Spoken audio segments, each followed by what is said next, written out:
حق عرفان جو پایا تو علی یاد آیا، حق عرفان جو پایا تو علی یاد آیا۔ اعوذ باللہ من الشیطان الرجیم، بسم اللہ الرحمن الرحیم۔ تمام تعریف خدائے برتر کے لیے، درود و سلام محمد و آل محمد کے لیے۔ ناظرین کرام، میں آپ کا میزبان خاور رضا نقوی، قائم ٹی وی کی خصوصی نشریات رمضان ٹرانسمیشن میں آپ کی خدمت میں حاضر ہوں۔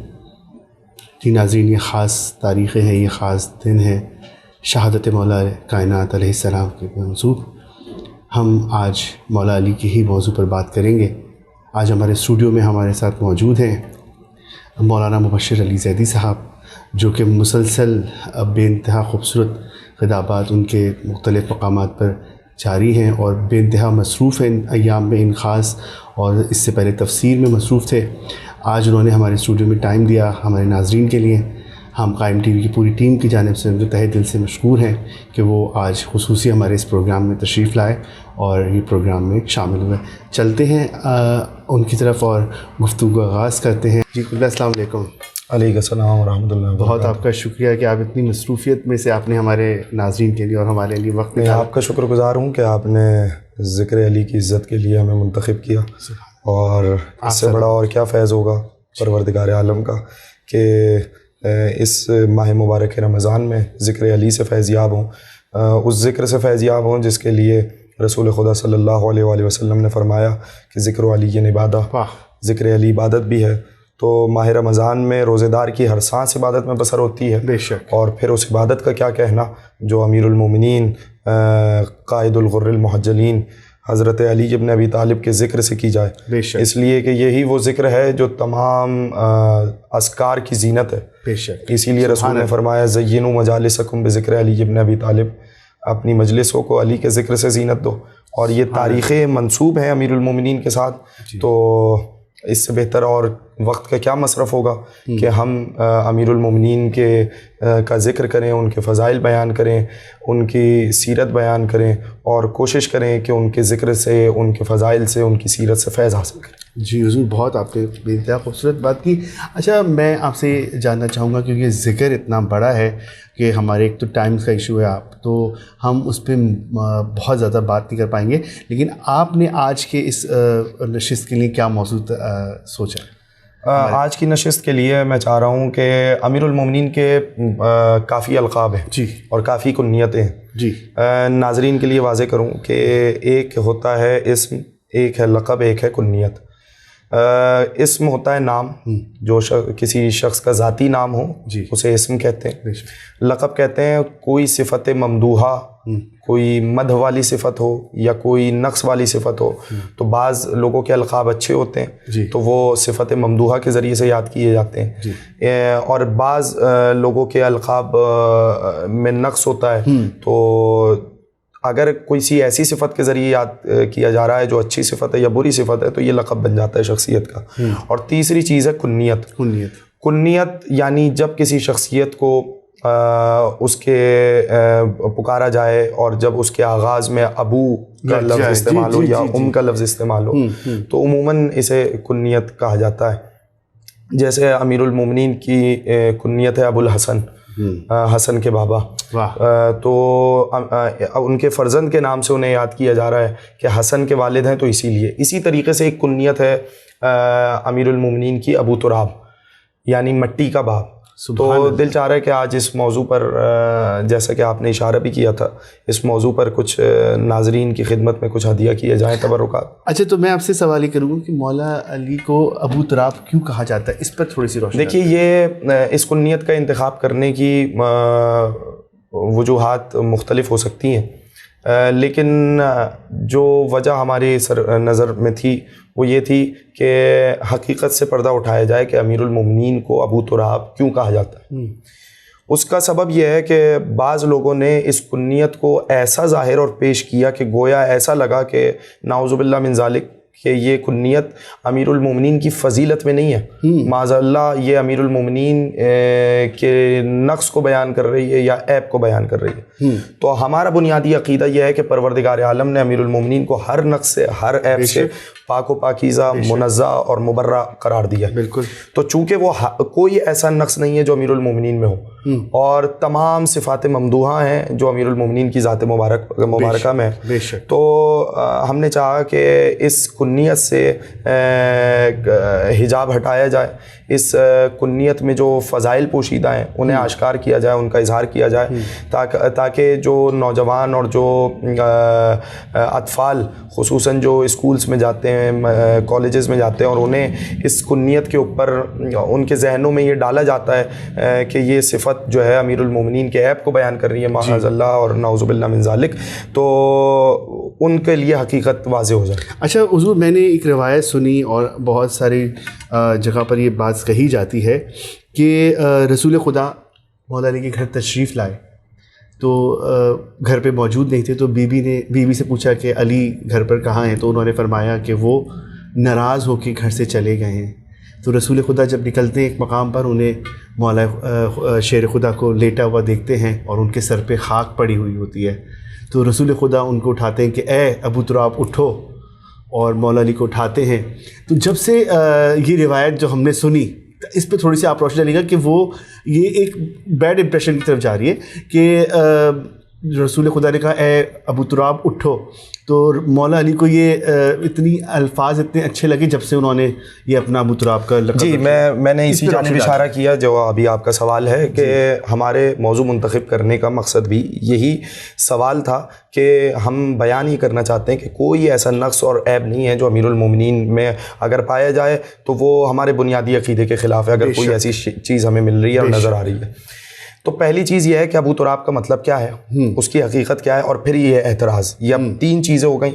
تو ابو تراب کا لفظی مطلب ہے، تراب کہتے ہیں مٹی کو، ابو کہتے ہیں باپ کو، جو مٹی کا باپ ہو اسے علی کہتے ہیں. اب سوال یہ ہے کہ پہلے یہ سوال کیا جانا چاہیے کہ ابو تراب امیر المومنین کو کیوں کہا جاتا ہے، ابو تراب کے لفظ میں امیر المومنین کے لیے کیا فضیلت ہے. تو میں پہلے اس پہ مختصراً روشنی ڈالتا ہوں اور پھر آپ کے سوال کی جانب آگے بڑھتا ہوں. تو پہلے تو ناظرین توقع بھی یہی رکھتے ہیں کہ ہم یہ بتائیں کہ ابو تراب کیوں کہا جاتا ہے امیر المومنین. تو ایک روایت ہے اور وہ روایت غایۃ المرام میں موجود ہے اور عجیب روایت ہے اور امیر المومنین کی فضیلت کو آشکار کر رہی ہے، اور یہ بتانے کے لیے کافی ہے کہ ابو تراب مدح میں امیر المومنین کو کہا جاتا ہے. واہ. اور وہ روایت اس طریقے سے ہے کہ راوی عبداللہ ابن عباس سے پوچھتے ہیں.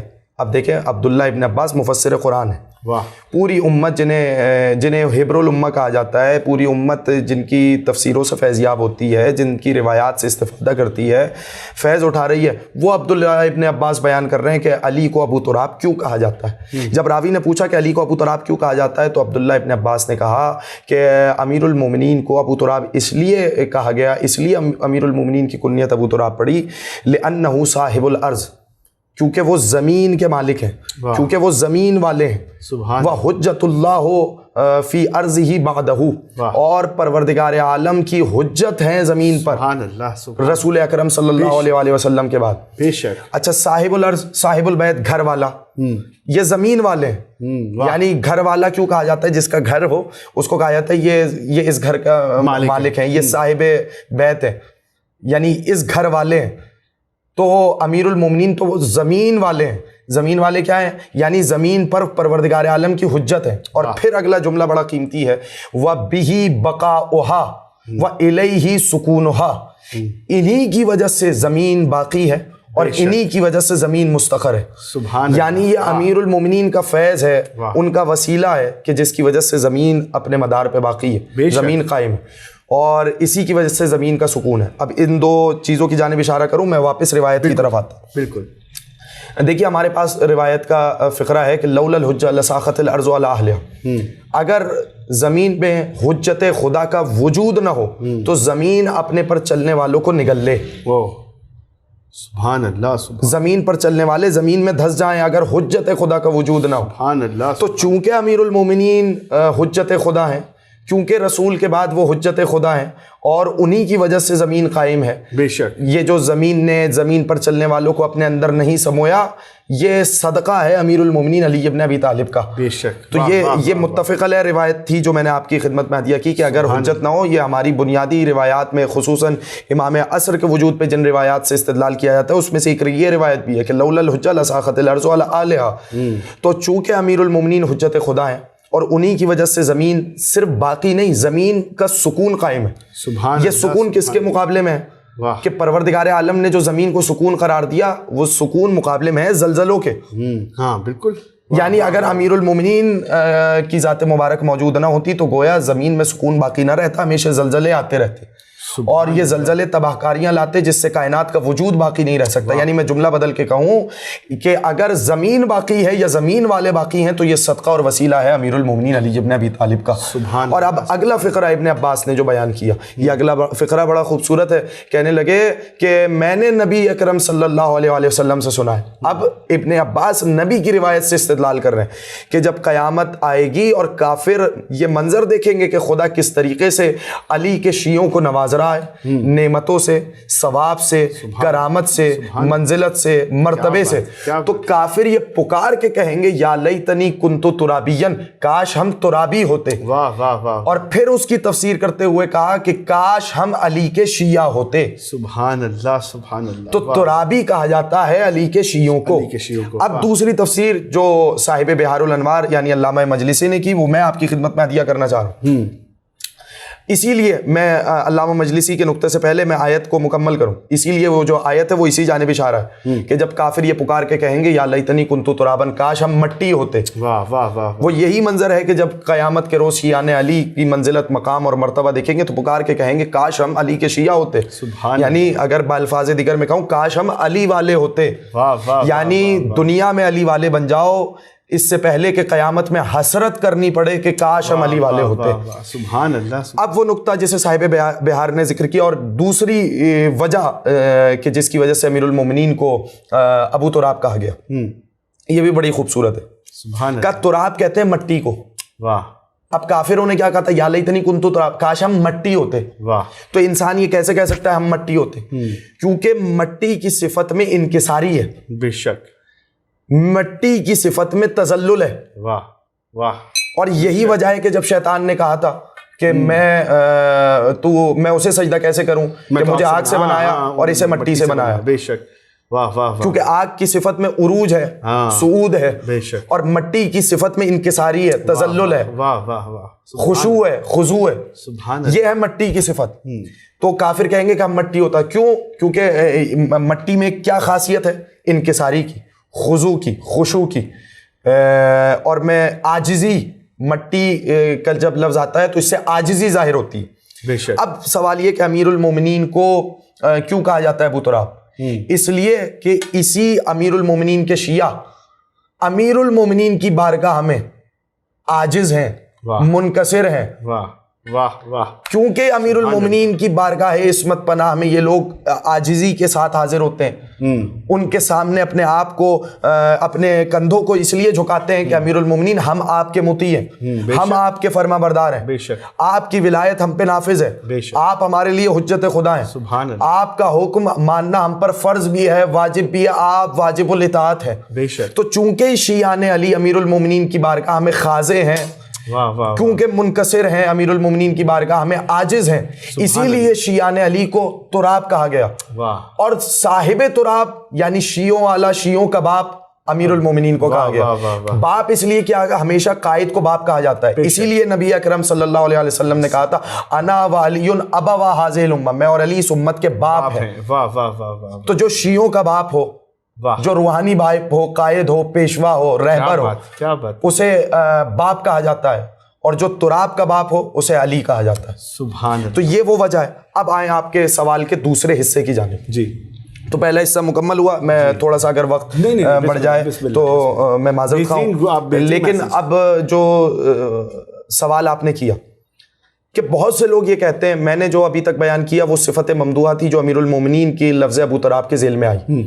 بہت سے لوگ جس روایت کو آپ نے ذکر کیا کہتے ہیں کہ جب رسول خدا صلی اللہ علیہ وسلم خانہ سیدہ میں آئے، دیکھا امیر المومنین موجود نہیں ہے، استفسار کیا خاتون جنت سے، انہوں نے کہا کہ ناراض ہو کے گئے، نعوذ باللہ من ذالک۔ اور جب امیر المومنین کی تلاش میں رسول نکلے تو ایک مقام پہ دیکھا کہ امیر المومنین صاحب فراش ہے، لیٹے ہوئے ہیں اور سر میں خاک ہے۔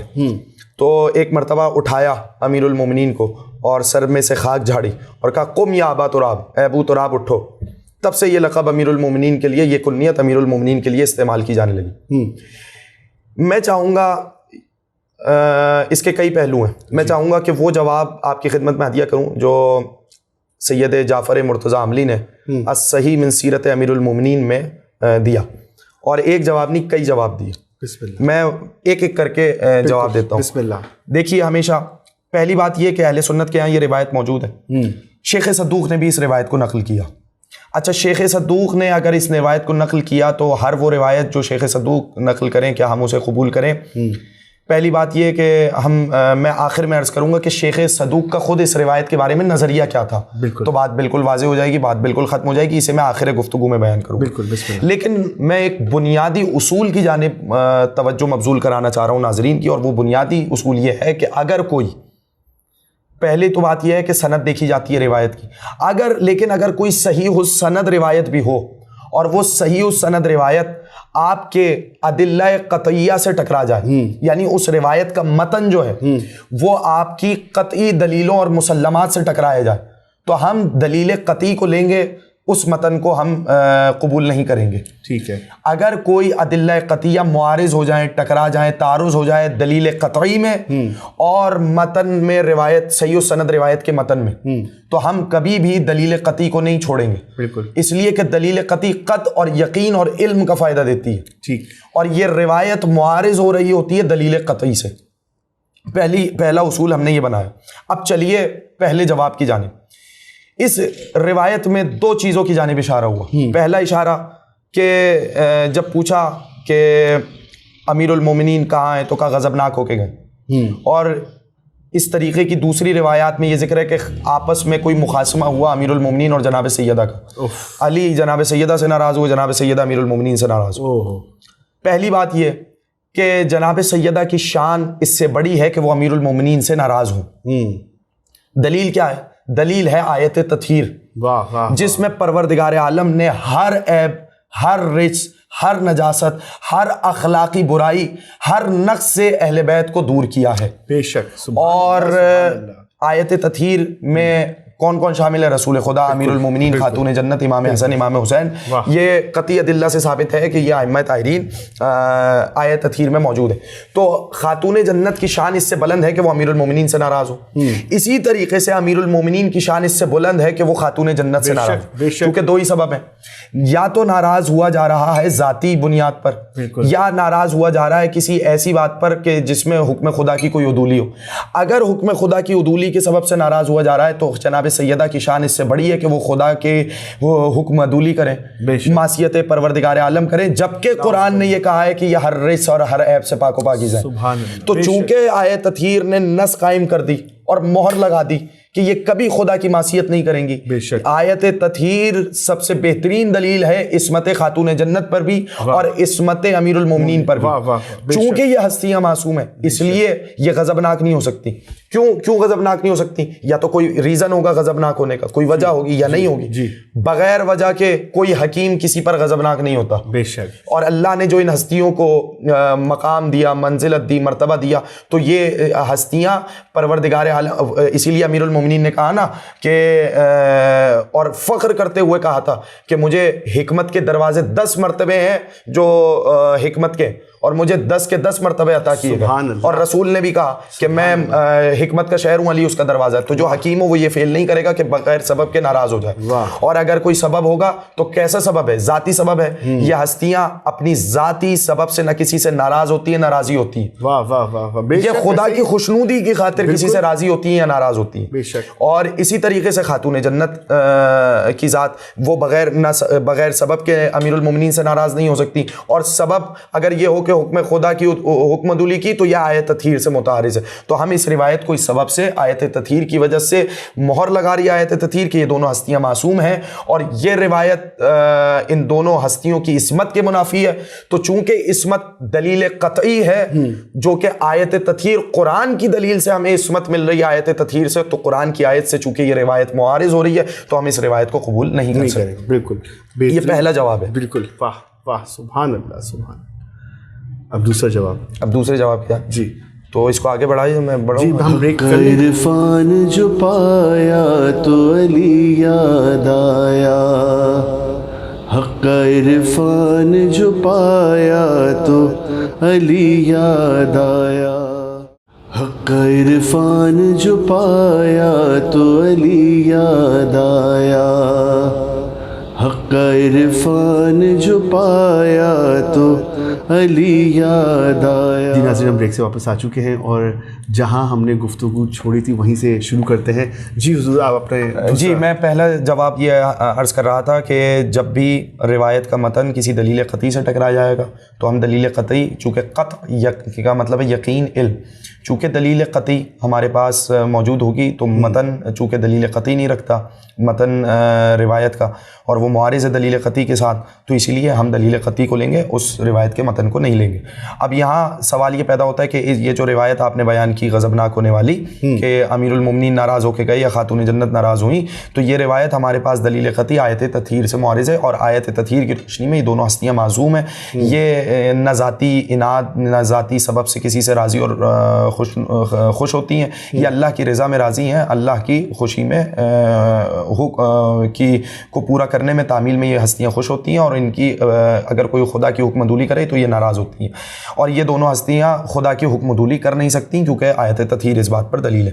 اب دوسرا خود امیر المومنین کا ایک فقرہ ہے جو میں آپ کی خدمت میں ہدیہ کرنا چاہ رہا ہوں. دوسری دلیل یہ ہے کہ امیر المومنین سے پوچھتے ہیں نا کہ کیا وہ جناب سیدہ پر غضبناک ہوئے, تو اب امیر المومنین کا فقرہ میں ناظرین کی خدمت میں ہدیہ کرنا چاہ رہا ہوں کہ امیر المومنین نے فرمایا جناب سیدہ کی شہادت کے بعد, فواللہ ما اغضبتھا, خدا کی قسم میں خاتون جنت پر فاطمہ پر کبھی غضبناک, کبھی ناراض نہیں ہوا. سبحان اللہ. یہ لفظ سنیے اور اگلا ٹکڑا سنیے, ولا اکرہتھا علی امر, یعنی کسی بھی امر پر میں نے کوئی ایسا کام جو سیدہ نے کیا اور میں نے اسے ناپسند کیا ہو, کبھی زندگی میں ایسا نہیں ہوا. اور پھر فقرہ سنیے, حتی قبضہ اللہ عز وجل, یہاں تک کہ سیدہ کی شہادت ہوئی, پروردگار نے اپنے پاس جناب سیدہ کو بلایا. اور ولا, اب یہ تو ہو گئی بات کہ امیر المومنین ناراض نہیں ہو, اور جناب سیدہ کا معاملہ پھر فقرہ آیا امیر المومنین کا, ولا اغضبتنی, سیدہ مجھ پر کبھی ناراض نہیں ہوئی. سبحان اللہ. سیدہ مجھ سے کبھی ناراض نہیں ہوئی. ولا اسط لی امرن, اور سیدہ نے کبھی میری نافرمانی نہیں کی. سبحان اللہ. اور پھر فقرہ سنیے, اور خدا کی قسم کیا کمال فقرہ ہے کہ جب بھی میں سیدہ کے چہرے کو دیکھتا تھا مجھ سے پریشانیاں اور رنج و محن دور ہو جاتے تھے. واہ واہ واہ واہ, سبحان. یہ دوسری دلیل ہوئی کہ جناب امیر المومنین خود کہہ رہے ہیں میں سیدہ سے کبھی ناراض نہیں ہوا. واہ, بے شک. راوی کہہ رہا ہے کہ علی ناراض ہوا, اور علی کہہ رہے ہیں میں سیدہ سے کبھی ناراض نہیں ہوا. تو ہم کس کی بات مانیں, امیر المومنین کی مانیں یا راوی کی مانیں؟ بے شک. تیسری بات کہ صاحب سر میں خاک پڑی ہوئی تھی.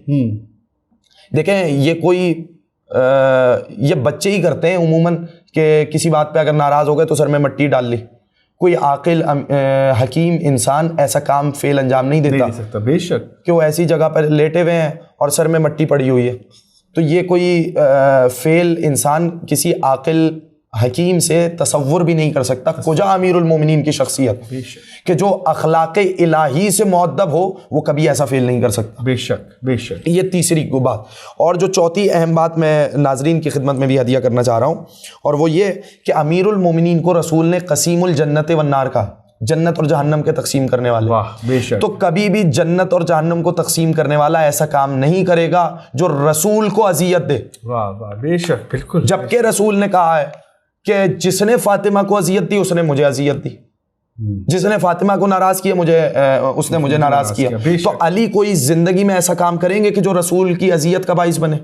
اسی طریقے سے حدیث موجود ہے کہ پروردگار فاطمہ کے غضب سے غضبناک ہوتا ہے. تو کیا تصور کر سکتے ہیں آپ کہ علی زندگی میں جس کی پوری زندگی اطاعت رسول میں بسر ہوئی ہو, جس کا اوڑھنا بچھونا رسول کی آواز پر لبیک کہنا ہو, جس نے اطاعت رسول کی جو ایسی منزل پر آ جائے اور نہج البلاغہ میں خود یہ کہے کہ میں نے رسول کی ایسی اتباع کی جیسے اونٹنی کا بچہ اپنی ماں کی پیروی کرتا ہے. واہ واہ واہ واہ سبحان. جو ہر رسول کی بات کو لبیک کہے, کیا وہ رسول کی اذیت کا باعث بن سکتا ہے؟ بالکل. جو رسول کی اذیت کو دور کرے اسے علی کہتے ہیں, نہ کہ جو رسول کی اذیت کا باعث بنے اسے علی کہتے ہیں. تو علی زندگی میں کبھی کوئی ایسا کام نہیں کر سکتے جو رسول کی اذیت کا باعث بنے, اور فاطمہ کی ناراضگی رسول کی اذیت کی. اور آخر میں بس ختم کرنے لگا ہوں, یہ اور تفصیل بھی ہے اور جوابات بھی اس کے ممکن ہے کہ اب سامنے ہمارے قرآن کی آیت ہے, ادلہ قطعیہ ہیں, ہم قرآن کو ہی مانیں یا راوی کی مانیں؟ بالکل راوی. ہم قرآن کی بات مانیں گے کہ امیر المومنین معصوم ہے, معصوم عن الخطا ہے, وہ کوئی ہم ایسا نہیں کر سکتے جو منافی عصمت ہو. اب آخری بات جو جیسے کہ شیخ صدوق نے جب اس کو نقل کیا ہے تو آیا شیخ صدوق نے اس کو کیوں نقل کیا, یہ سوال عموماً کیا جاتا ہے. تو میں شیخ صدوق کے کلمات یہاں پر نقل کر دیتا ہوں کہ جب شیخ صدوق نے اس روایت کو نقل کیا تو اس کے نیچے جو کوٹ کیا, اپنے جملے جو میں کوٹ کر رہا ہوں, شیخ صدوق نے جو کلمات ادا کیے لکھے کہ لیس ھذا الخبر عندی بمعتمد ولا ہوا بمعتقد, یہ خبر یہ روایت میرے نزدیک معتمد نہیں ہے, قابل اعتماد نہیں ہے, اور نہ اس روایت پہ میرا عقیدہ ہے. واہ واہ سبحان. نہ یہ روایت میرے نزدیک قابل اعتماد ہے, نہ اس روایت پہ میرا عقیدہ ہے. بلکہ اگلا فقرہ بڑا قیمتی ہے کہ میرے نزدیک کس روایت پہ اعتماد کیا جانا چاہیے, سوال یہ ہے نا. تو انہوں نے کہا لیکن اعتمد فی ذلک علی ما حدثنی به عن عبایہ ابن ربعی, جو ابن عباس سے عبایہ ابن ربعی نے روایت نقل کی ہے, مجھے اسی روایت پہ اعتبار ہے جو میں نے آغاز کلام میں آپ کو ہدیہ کی کہ علی ابو تراب اس لیے ہیں کیونکہ صاحب الارض ہے, رسول کے بعد زمین پر حجت خدا ہے, انہی کی وجہ سے زمین باقی ہے اور انہی کی وجہ سے زمین کا سکون باقی ہے. واہ واہ واہ سبحان اللہ سبحان. تو اسی روایت پر شیخ صدوق کا اعتبار ہے. سبحان اللہ. یہ تو شاید مجھے لگتا ہے منصب اور ان کی جو فضیلتیں گھٹانے کے لیے انہوں نے یہ جھوٹی روایت اور یہ ایسا ہی ہے کہ امیر المومنین سے جیسا حسد لوگوں نے کیا ویسے کسی کے ساتھ کسی نے حسد نہیں کیا. بالکل. تو اسی لیے باقاعدہ روایات گڑی گئیں کہ کسی طریقے سے امیر المومنین کی منزلت کو کم کیا جائے, شان کو گھٹایا جائے, یہاں تک کہ آپ تصور کریں نا, یہ امیر المومنین کی حیات مبارکہ کے بعد نہیں ہوا, خود امیر المومنین کی خلافت کے زمانے سے ہی اس کا آغاز ہو چکا تھا, بلکہ اس سے قبل سے. وہ اس طریقے سے جب امیر المومنین کی شہادت ہوئی تو لوگوں نے, جب یہ خبر شام تک پہنچی تو وہاں لوگوں نے کہا اچھا حالت سجدہ میں امیر المومنین کے سر پہ ضربت لگی, اچھا کیا اس کا مطلب ہے کہ علی نماز بھی پڑھتے تھے. تو اس کا مطلب یہ ہے کہ امیر المومنین کے خلاف لوگوں کے ذہن میں ایک پروپیگنڈے کے ذریعے سے ایک ایسا امیج بنا دیا تھا کہ وہ امیر المومنین کی طرف نہ کھنچیں, وہ ان سے محبت نہ کریں. اچھا حضور, میں چاہوں گا کہ اپنے اب پروگرام کا وقت ہمارا بالکل اب اختتام کی طرف ہے, تو ان دنوں کے مناسبت سے آپ کچھ ہمارے ناظرین کو مصائب اور جو خاص جو مولا کے بچوں پر یہ دردناک دن گزریں گے تو اس کے حوالے سے کچھ آپ. بس 2 جملے میں, چونکہ یہ آل محمد کے گھرانے پہ بڑا مصیبت کا وقت ہے. بے شک. اس لیے کہ امیر المومنین کا شہید ہو جانا اگر امت کے لیے شاق ہے, شیعان علی کے لیے شاق ہے, تو ہم ذرا یہ تصور کریں کہ جناب زینب کا امیر المومنین کی شہادت پر کیا عالم ہوگا. امام حسین, امام حسن کی یتیمی کی خبر لا رہا ہے یہ سورج, یہ چاند, یہ ایام. اور میں تسلیت کے لیے اور تعزیت قلب نازنین حضرت ولی اثر کے لیے چند جملے تبرکاً اور تیمناً ہدیہ کروں, اس لیے کہ جب خطبہ شعبانیہ میں رسول اکرم صلی اللہ علیہ وآلہ وسلم نے یہ امیر المومنین کو پہلے ہی بتایا تھا کہ جب امیر المومنین نے پوچھا کہ یا رسول اللہ کیوں گریہ کر رہے ہیں, کیوں رو رہے ہیں, تو اس وقت رسول خدا صلی اللہ علیہ وسلم نے فرمایا تھا کہ میں وہ وقت یاد کر کے رو رہا ہوں کہ جب ظالم کی تلوار سے تمہارا سر 2 ٹکڑے ہوگا اور تمہاری ریش مبارک تمہارے لہو سے تر ہو جائے گی. اور ظاہر ہے کہ آخری افطار امیر المومنین نے اپنی دختر ام کلثوم کے گھر کیا, اور جب دسترخوان پر نمک اور ایک پیالے میں دودھ رکھا گیا تو امیر المومنین نے بیٹی کے چہرے کو دیکھ کر کہا, اے ام کلثوم, کیا تم نے دیکھا ہے کہ علی نے زندگی میں ایک ہی وقت میں 2 چیزوں سے کبھی افطار کیا؟ علی نے ساری زندگی ایک ہی چیز سے افطار کیا, ایک چیز کو ہٹا لو. تو بیٹی نے چاہا کہ نمک کو اٹھا لیں تاکہ دودھ امیر المومنین نوش فرمائیں, لیکن عجیب بات یہ ہے کہ امیر المومنین نے کہا نہیں, نمک مجھے مرغوب ہے, اس دودھ کے پیالے کو اٹھا لو. کہیں ایسا تو نہیں تھا کہ امیر المومنین کی نگاہوں میں وہ یتیم موجود تھے کہ یتیم بغیر دودھ کے گزارا کریں اور علی دودھ کا پیالہ نوش کرے. تو یہ حکومت اور یہ حاکمیت اور یہ خلافت تھی امیر المومنین. اور اس وقت امیر المومنین نے خواب میں ایک منظر دیکھا, رسول خدا کی زیارت کی, اور جب خواب سے بیدار ہوئے تو شہزادی فرماتی ہے میرے بابا ٹہلنے لگے صحن خانہ میں.